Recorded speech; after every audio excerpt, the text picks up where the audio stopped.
Hey everybody, Brian Glynn here. I'm Director of Business Development with Trōv, and we're really excited to be joined today by what we think is a genuine thought leader in the world of mobility. Our guest today has spent time with LA Metro.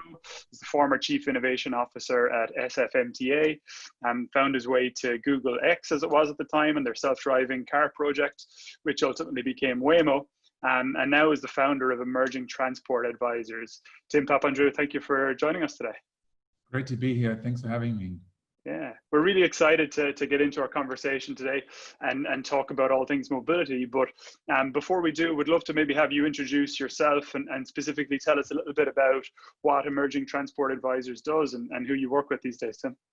Yeah, absolutely. Again, thanks for having me here. It's really great to be on this forum. My name's Timothy Papandreou. I'm the founder of Emerging Transport Advisors.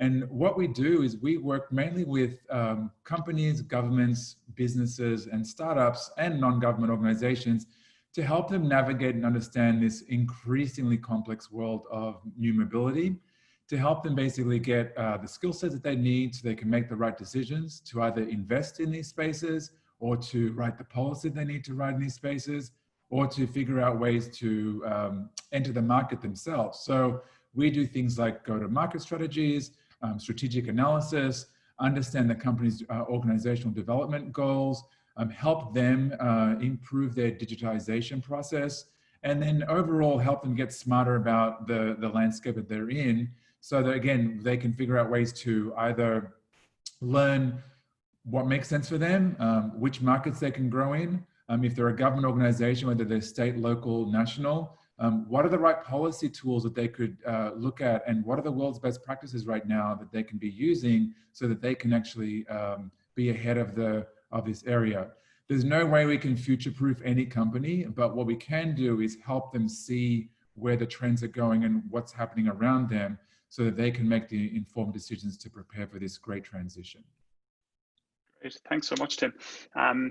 I was particularly interested when we arranged time for this conversation to ask you a couple of questions on a really interesting article you wrote recently, featured in Forbes back during the summer. And I think the headline of it will catch some attention. The headline was "Transport Business Models Are Broken. It's Time to Fix Them." Yep. Which certainly is going to hopefully catch a couple of people's attention. So you talk about maybe the traditional transportation business models: own, rent, and ride. Maybe before we talk about how to fix them, would love to hear you elaborate a little bit on what exactly is broken and why that's the case. Yeah, so we have three primary business models in transportation. So transport's massive, as you all know, right?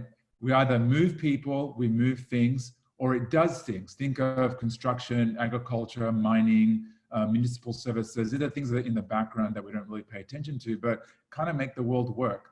And so they're really the three things that transport's very involved in. And it's also ground, sea, and air. So there's a lot of vertical and lateral movement of moving people and things.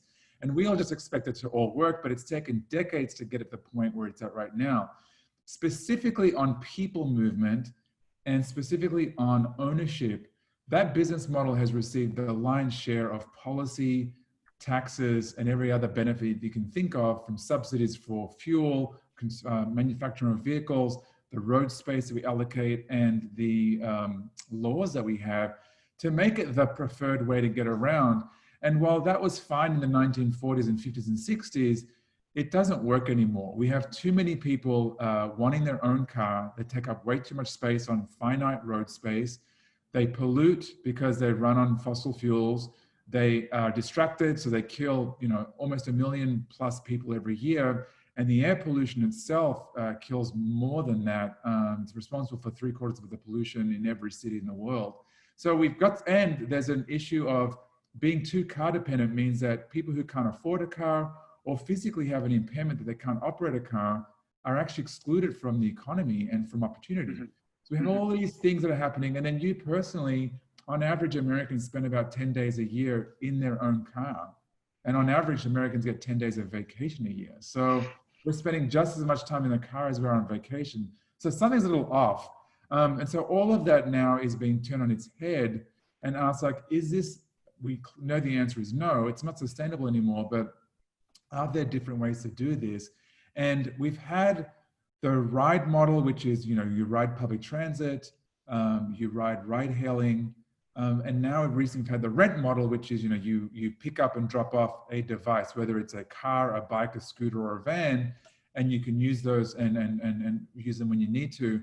But business model number 2, which is the ride model, and number 3 are really up against the 8 ball against business model number 1, because it's so over subsidized that it's almost impossible for them to be profitable and to be sustainable. So we have to do a big rethink right now about what are we willing to subsidize? What is the true cost of moving a person from A to B? What is the true cost of moving a thing from A to B? And what are we willing to pay for it as a society and as a government?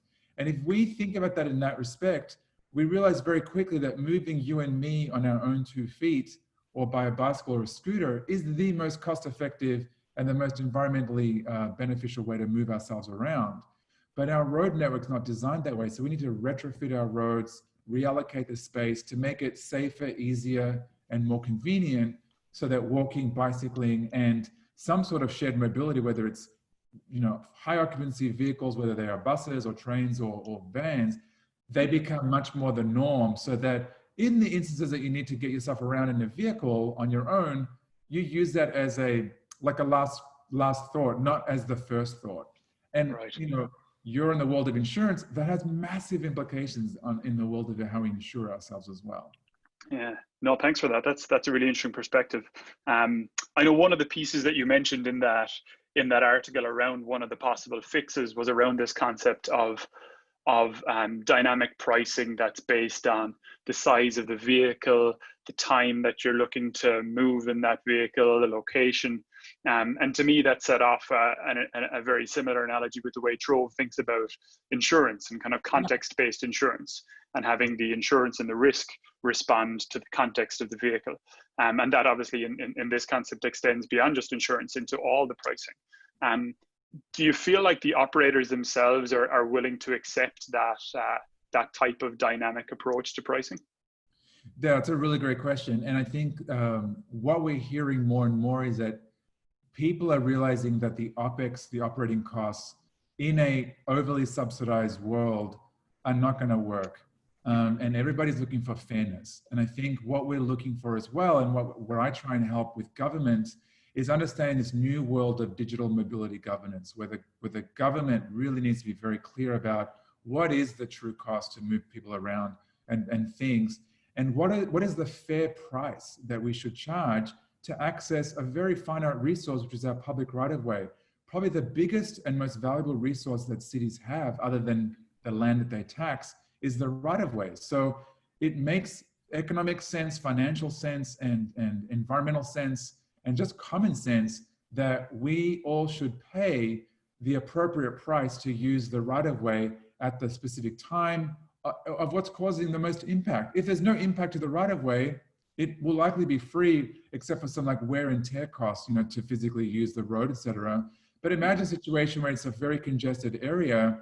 You being able to drive yourself in your own car, you should pay the most, because you take up the most space for the amount of passengers, and you are going to need to park that vehicle somewhere. But if I'm walking or cycling, I'll probably get paid. So the idea of this like mobility wallet, where everybody's given a minimum credit of, look, everybody should be able to access mobility. It's a right, not a privilege. That's like a flaw. And if you want to do more than that, if you want to separate yourself out from sharing space or in a larger vehicle, you should pay based on the time, location, and the type of vehicle you have. If it's a electric vehicle that can carry multiple people and it's full of people, then you'll pay less per stop. But if it's a gasoline-powered vehicle and it's large and it needs a lot of space and it's on your own and it's in the most congested time, you actually create the most impact. So there's a very clear nexus. Governments are starting to wake up to this and realizing that as the world shifts towards shared, electric, and automated, almost every single fee and revenue that the government gets is from the owned fossil fuel powered and manually driven. So we need to move to a curb pick up and drop off type fee, or a vehicle kilometer or mile traveled fee, or some sort of user fee, because the government won't have any resources in the long run to maintain the public right-of-way, which we all expect to be beautifully paved and always working. And that kind of costs money, lots of it. So Sure. we need to shift it towards more of a user-based approach, while ensuring that people who can least afford maintain a minimum level of access for opportunities. Absolutely. I'm glad you mentioned that concept of the fairest price there. That's something we think about in insurance a lot. You know, the risk is the risk and it needs to be accounted for. And so the concept of the fairest price is an interesting one. Yeah, we're seeing a lot more support from other allies that we'd never thought of. The insurance companies, for example, you know this stuff back to front about risking and de-risking situations. And more of these tangential, I guess, part of the transport ecosystem is saying, yeah, we should have fair user fees based on the type of vehicle and the type of situation and the trip. For sure. Curious to your point there in the cities and the need for the cities to kind of rethink the way they pay for that infrastructure and they pay for that right of way. You've sat on that side of the table as well, working, you know, directly in municipal transport agencies, and they can be, you know, bureaucratic organizations sometimes, and things don't always happen as quick as everybody would want. Does some of the COVID crisis that we're living through at the moment, and the climate crisis, frankly, that we're all experiencing in California and in the West right now, does that help accelerate the speed at which these governments can implement that change? Well, it certainly does provide them with more opportunities to do things with a sense of urgency. The crisis, you know, we have multiple crises right now. We have as you mentioned, we have the pandemic, we have the fires, we also have, you know, the social equity issues that have been ongoing, you know, the police brutality issues. All of these things kind of stem around transportation, how we've designed our transport system. Transport has a terrible history of segregation, of separating the other by race and class. So all these things now coming to the fore and need to be dealt with. And I'm realizing more and more that governments are realizing that they're complicit, they were part of this, but it may not be the staff right now, but it was the generations before that put these things into place, sometimes unwillingly and sometimes, unfortunately, you know, willingly. So these are some of the realities we have to deal with. Yes, they're trying to do things more streamlined. I'm not sure they can go faster because I don't want to, you know, step over processes that are actually put in place because they're important. But there are some processes, for example, like we have the California Environmental Quality Act, other states have this as well, where there's been situations where doing the right thing, whether it's greening the infrastructure or putting in bike lanes, is actually an environmental impact that needs to be addressed. And so streamlining and improving the bureaucracy, let's say, so that we can do things that are much more clearly nexus to improving our quality of life. Those things are being really questioned and being looked at right now, but it's an ongoing issue. But we have seen cities become a little bit more proactive where they're doing these things like safe streets or slow streets, where they're reallocating that space in the streets so that people can walk and cycle. We're starting to see they're working with small businesses, which they generally have had an interesting relationship with, where they're allowing space outside while maintaining, you know, ADA access so that people with wheelchair movement can go through and have more people be able to sit outside and eat and you know, participate in businesses because, you know, they're restricted right now. So there is this mind shift change. There is a discussion more on fair user fees, and there is a realization that the long-term trends of shared electric and automated aren't going away, and that they do need to be more responsive. We've just had mixed performance because sometimes we've had situations where we're working with governments that, you know, didn't understand the movement with ride hailing and felt like they got a little burnt by it. And so there's been a bit of a knee-jerk reaction with the electric scooters, which are a micro footprint electric quiet vehicle that takes up very little space. And all they need is a protected bike lane network, and they could flourish.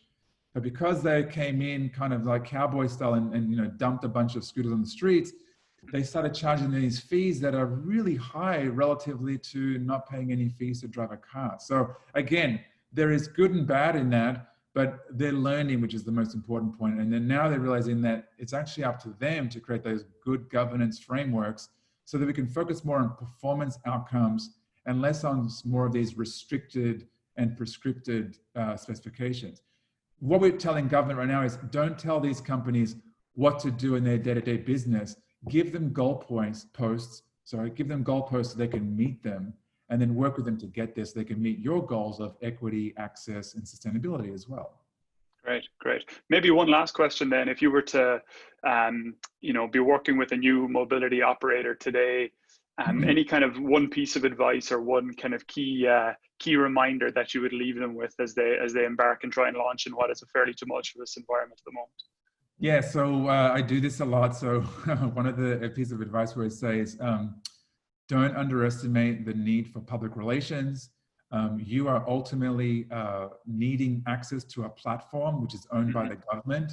It'll never be owned by the private sector unless we get private cities, which I just don't see that happening for many reasons.